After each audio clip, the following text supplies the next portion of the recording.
لماذا من المستحيل ربط إسبانيا بالمغرب عن طريق جسر؟ مضيق جبل طارق هو مسار بحري مهم جدا يربط بين المحيطين الأطلسي والمتوسط، وفي نفس الوقت نقطة اتصال بين أوروبا وأفريقيا.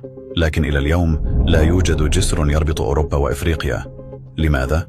أحد الأسباب الرئيسية هو المسافة، فالمضيق يبلغ عرضه حوالي 13 كيلومترا، لذا سيتعين بناء جسر طويل جدا.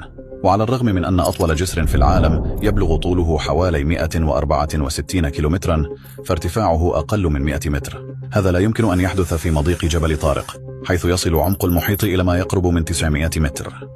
تفاصيل أخرى مهمة هي المناخ، فهذه المنطقة لديها واحدة من أكثر المناخات تقلبا في العالم، مع رياح قوية وتيارات بحرية يمكن أن تؤثر على استقرار الجسر وتزيد من تكاليف الصيانة. هناك أيضا قضايا جيوسياسية، حيث أن إسبانيا والمغرب ليس لديهما تاريخ صديق،